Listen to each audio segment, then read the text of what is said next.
നമസ്കാരം, ഭാരത് ലൈവിലേക്ക് സ്വാഗതം. കരുവന്നൂർ ബാങ്ക് തട്ടിപ്പിൽ CPM തൃശൂർ ജില്ലാ സെക്രട്ടറിക്ക് വീണ്ടും ED നോട്ടീസ്. കരുവന്നൂർ സഹകരണ ബാങ്ക് തട്ടിപ്പ് കേസിലാണ് CPM തൃശൂർ ജില്ലാ സെക്രട്ടറിയെ വിടാതെ പിന്തുടരുകയാണ് ED.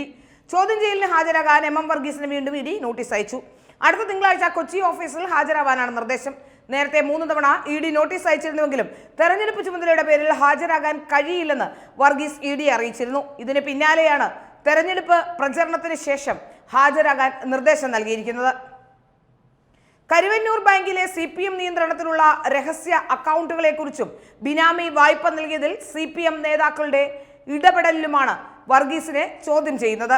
ബാങ്ക് ക്രമക്കേടിൽ CPM നിയോഗിച്ച അന്വേഷണ കമ്മീഷന്റെ വിശദാംശങ്ങൾ ED തേടിയിരുന്നെങ്കിലും അത്തരം ഒരു റിപ്പോർട്ടില്ല എന്നായിരുന്നു വർഗീസ് നൽകിയ മറുപടി. CPMന്റെ തൃശൂർ ജില്ലയിലെ ആസ്തി, ബാങ്ക് അക്കൗണ്ട് വിവരങ്ങൾ, ആദായ നികുതി റിട്ടേൺ എന്നിവ ഹാജരാക്കാൻ നിർദ്ദേശിച്ചിട്ടുമുണ്ട്. കരുവന്നൂർ ബാങ്കിൽ നിന്നും ബിനാമി വായ്പകൾ വഴി തട്ടിയെടുത്ത പണത്തിന്റെ പങ്ക് ഈ അക്കൗണ്ടുകളിലേക്ക് എത്തിയിട്ടുണ്ടോ എന്ന് അന്വേഷണ സംഘം പരിശോധിച്ചു വരികയാണ്. കരുവന്നൂർ ബാങ്കിൽ മാത്രം CPMന് 5 രഹസ്യ അക്കൗണ്ടുകൾ ഉണ്ടെന്നാണ് ED വിലയിരുത്തുന്നത്. എന്നാൽ ഇത്തരത്തിൽ രഹസ്യ അക്കൗണ്ടുകൾ ഇല്ല എന്നാണ് MM വർഗീസ് നൽകുന്ന വിശദീകരണം. ഏതായാലും MM വർഗീസിന് ഇനി ഈ വിഷയത്തിൽ നിന്ന് ഒഴിഞ്ഞു മാറാൻ കഴിയില്ല. പ്രധാനമന്ത്രി അടക്കമുള്ളവർ ഈ വിഷയത്തിൽ വളരെ കൃത്യതയോടെയാണ് നീങ്ങുന്നത്.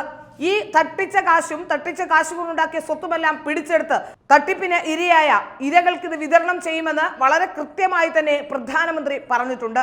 അതുകൊണ്ട് തന്നെയാണ് വളരെ കൃത്യമായി തന്നെ EDയുമായി ബന്ധപ്പെട്ട അന്വേഷണം മുമ്പോട്ട് പോകുമ്പോൾ CPM പ്രതിരോധത്തിലാകുന്നതും.